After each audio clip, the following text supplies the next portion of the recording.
Oke guys, kembali lagi bersama dengan saya Franciscus Denny.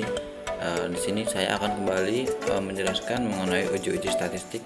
Kalau kemarin kita membahas tentang uji squad, nah sekarang kita akan menjelaskan tentang uji regresi linear. Nah, nantinya uji regresi linear ini terbagi menjadi dua, yaitu ada regresi linear sederhana dan ada juga regresi linear berganda. Oke, nah, tanpa basa-basi saya akan langsung menjelaskan tentang regresi linear. Regresi linear itu adalah sebuah pendekatan untuk memodelkan hubungan antara variabel terikat Y dan satu atau lebih variabel bebas yang disebut X. Nah, pada pengertian yang kedua yaitu analisis regresi linear adalah analisis untuk mengetahui pengaruh atau hubungan secara lingkar antara variabel independen terhadap variabel dependen, dan untuk memprediksi atau meramalkan suatu nilai variabel dependen berdasarkan variabel independen. Analisis regresi linear dibedakan menjadi regresi linear sederhana dan juga regresi linear berganda. Regresi linear sederhana yaitu menganalisis hubungan linear antara satu variabel independen dengan satu variabel dependen. Nah, sedangkan untuk analisis regresi linear berganda itu menganalisis hubungan linear antara dua variabel independen atau lebih dengan satu variabel dependen. Nah, langsung saja saya akan menjelaskan tentang regresi linear sederhana. Nah, namanya juga regresi linear sederhana, itu pasti mudah ya. Nah, regresi linear sederhana ini merupakan regresi menggunakan satu variabel bebas sebagai penaksiran perubahan variabel tergantung. Analisis regresi linear sederhana adalah proses mengestimasi atau menaksirkan sebuah fungsi hubungan antara variabel tergantung Y dengan variabel bebas X. Dalam satu persamaan regresi, besarnya nilai variabel tergantung pada nilai variabel lain. Bentuk hubungan yang paling sederhana antara X dan Y adalah berbentuk garis lurus atau berbentuk hubungan yang disebut dengan regresi linear sederhana. Nah, regresi linear sederhana ini bertujuan untuk mempelajari hubungan antara dua variabel. Dua variabel ini dibedakan menjadi variabel X dan variabel tak bebas atau Y. Variabel bebas adalah variabel yang bisa dikontrol, sedangkan variabel tak bebas adalah variabel yang mencerminkan respon dari variabel bebas. Nah, yang selanjutnya yaitu model regresi linear sederhana. Nah, ini ada rumus ya untuk regresi linear sederhana, yaitu gamma sama dengan beta 0 plus beta 1 xi plus e. Nah, nanti lebih lanjutnya nanti kalian bisa lihat ya di kolom deskripsi, nanti saya akan cantumkan di sana rumus-rumusnya seperti apa, nanti bisa dilihat. Nah, langsung saja saya akan melanjutkan mengenai regresi linear berganda.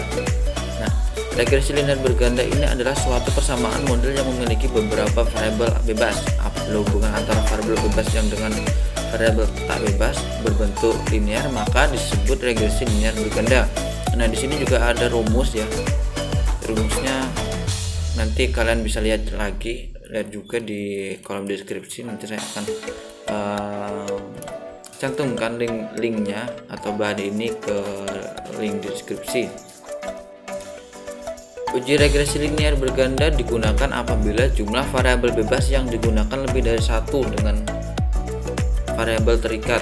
Selain itu, data yang digunakan peneliti bersifat data interval atau rasio. Jika regresi linear berganda tidak berdiri sendiri, akan tetapi diikuti dengan uji lainnya yang saling mendukung dan berhubungan. Sebelum melakukan uji regresi linear berganda, maka peneliti terlebih dahulu harus melakukan uji asumsi klasik pada data penelitian. Nah, uji asumsi klasik adalah uji persyaratan yang digunakan untuk uji regresi dengan metode estimasi ordinal least square atau OLS.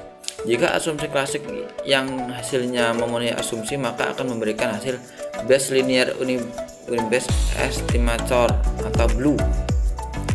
Sebaliknya, apabila uji asumsi tidak memenuhi kriteria asumsi, maka metode regresi yang diuji akan memberikan makna bias dan menjadi sulit untuk diinterpretasikan.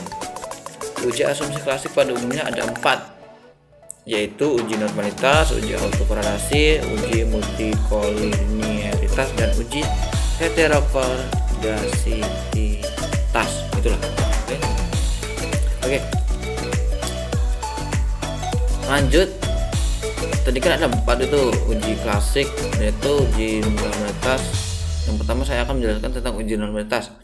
Uji normalitas bertujuan untuk menguji apakah model regresi variabel mengganggu atau residu memiliki distribusi normal. Hasil uji normalitas harus berdistribusi normal, karena untuk uji T dan uji F mengasumsi bahwa nilai residu mengikuti distribusi normal. Untuk melakukan uji normalitas dapat dilakukan dengan 2 cara, yaitu analisis grafik dan analisis statistik. Analisis grafik dilakukan dengan cara melihat grafik histogram yang membandingkan antara data observasi dengan distribusi yang mendekati distribusi normal. Sedangkan untuk analisis statistik, yaitu uji statistik normalitas residual dapat dilakukan dengan uji statistik non parametrik, yaitu Kolmogorov-Smirnov, dengan ketentuan sebagai berikut. Nilai sig lebih dari 0,05 maka data residual berdistribusi normal. Jika HA nilai sig kurang dari 0,05 maka data residual tidak berdistribusi. Lanjut yang kedua, yaitu uji autokorelasi. Uji autokorelasi bertujuan untuk menguji apakah dalam metode regresi linear ada korelasi antara kesalahan pengganggu pada periode T dengan kesalahan pengganggu pada periode sebelumnya atau T-1. Untuk mendeteksi ada atau tidaknya autokorelasi dapat dilakukan dengan uji Durbin-Watson atau DW test.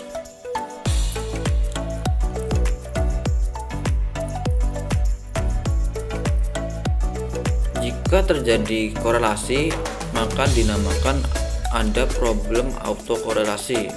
Autokorelasi muncul karena observasi yang berurutan sepanjang waktu berkaitan satu sama lain. Masalah ini timbul karena residual atau kesalahan pengganggu tidak bebas dari satu observasi ke observasi lain. Lanjut yang ketiga, yaitu uji multikolinearitas. Uji multikolinearitas adalah korelasi tinggi yang terjadi antara variabel bebas satu dengan variabel bebas lain. Uji multikolinearitas bertujuan untuk mengetahui apakah model regresi ditemukan adanya korelasi antara variabel bebas atau independen. Model regresi yang baik seharusnya tidak terjadi korelasi antara variabel independen. Nilai toleransi yaitu lebih dari 0,1 dan nilai FIV kurang dari 10, maka dikatakan bahwa tidak ada multikolinearitas antara variabel independen dan model regresi. Baik, yang keempat yaitu uji heterokorelasitas. Uji ini bertujuan untuk mengetahui apakah model regresi terjadi ketidaksamaan varian dari residual satu pengamat ke pengamat yang lain. Ada beberapa cara yang digunakan untuk uji ini. Yang pertama itu metode scatter plot. Melalui grafik plot antara nilai prediksi variabel terikat dependen, yaitu CPRED dengan residual scrissit. Pada metode Scatter-plot, kriteria dalam penilaian adalah sebagai berikut. Nah, ini ada kriteria penilaian, itu yang pertama, jika ada pola tertentu seperti titik-titik yang membentuk pola tertentu teratur, maka mengidentifikasi telah terjadi heterokedositas. Jika tidak ada pola yang jelas serta titik-titik menyebar di atas dan di bawah angka 0 pada sumber Y, maka tidak terjadi heterokedositisitas. Itu pokoknya. Uji ini akan memperoleh hasil yang baik apabila yang diuji adalah data time series, sedangkan data yang diperoleh dari hasil penyebaran keseluruhan sering mengalami hasil yang kurang baik apabila menggunakan metode Scatter-plot. Baik, selanjutnya yaitu ada uji Park, uji Glasser, dan uji White. Uji ini memiliki kesamaan dalam pengambilan keputusan, yaitu dengan melihat nilai sig dari variabel bebasnya dengan ketentuan sebagai berikut. Apabila pada uji T untuk variabel bebas memiliki nilai sig kurang dari 0,5, maka dapat dipastikan bahwa itu adalah heterokedositasitas. Nah, sedangkan kebalikannya, jika lebih dari 0,05 itu dapat dipastikan bahwa tidak terdapat heterokedositas.